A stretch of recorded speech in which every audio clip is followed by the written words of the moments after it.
I will do that. Holograms are mystical, and they have a great aura of amazingness, and yet I think they're really, in a way, very basic and intuitive, and there are ways to think about them that your brain can really understand without it getting too fancy.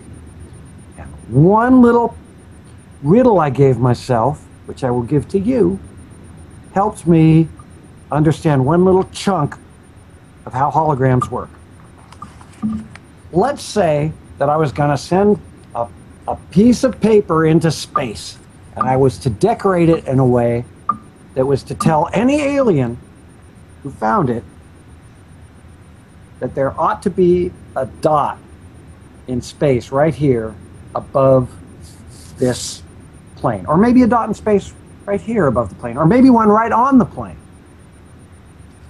What information could I put on this paper that would convey that location? And if you think about it, it's actually a pretty straightforward answer. Picture a point that's got a little, it's a black point, and then we wrap a little 16th inch layer of white clay around it.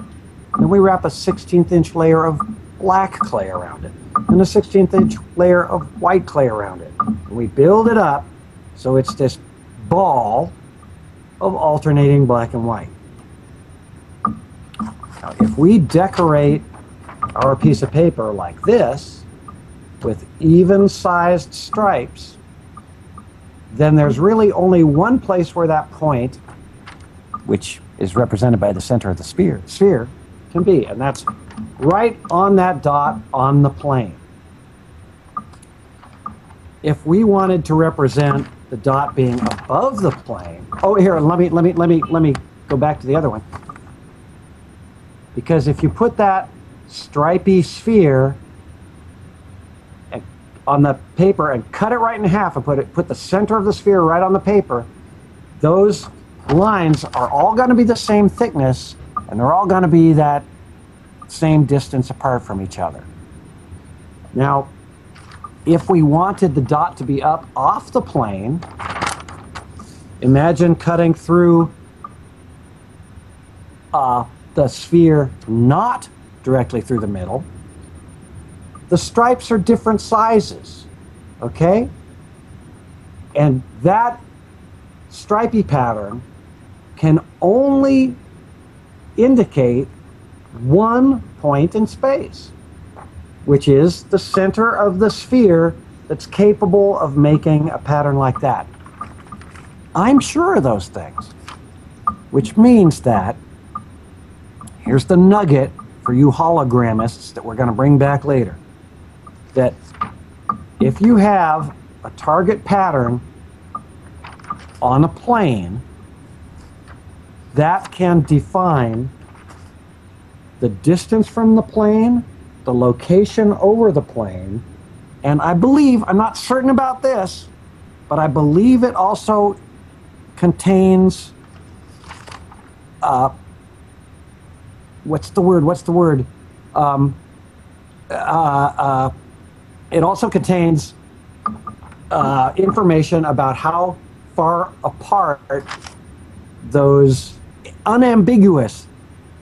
It also contains, I think, unambiguous information about how far apart those layers are in the sphere. So what that means later to a hologram should become evident later in our series. Thank you for listening. Jerry, do you have any questions? Like, what are you talking about? Or yeah, it's still kind of going over my head.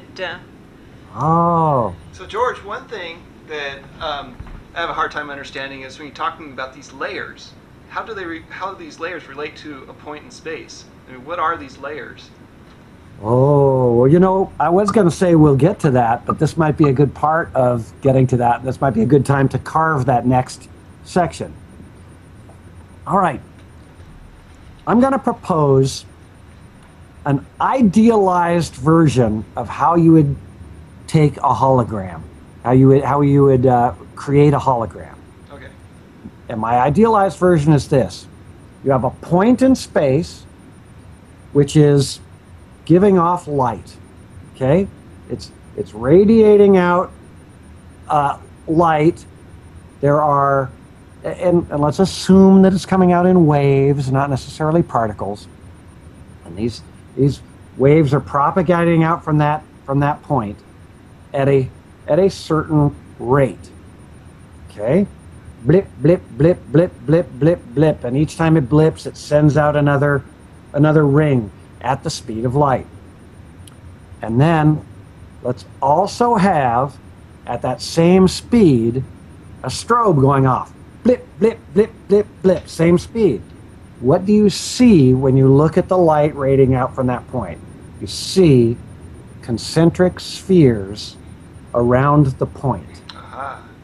Gotcha. And then when you hold your emulsion up in the path of that propagating light, the pattern that you will get on that emulsion will be this kind of encoding. So, making two assumptions. One, that you could actually freeze the propagating light that's coming off of a point in space and capture it, making that assumption, and then also making the assumption that taking a hologram of a point is a valid physical operation. Then if we can get to the point where we can picture that and feel comfortable with that intuitively, I believe we'll be able to stretch that conceptualization out to a real world situation in which we're taking actual holograms of not just points, but masses. Bigger objects, yes. Bigger objects, real objects. And I think we're going to have real fun. So there's a certain amount of, please bear with me. And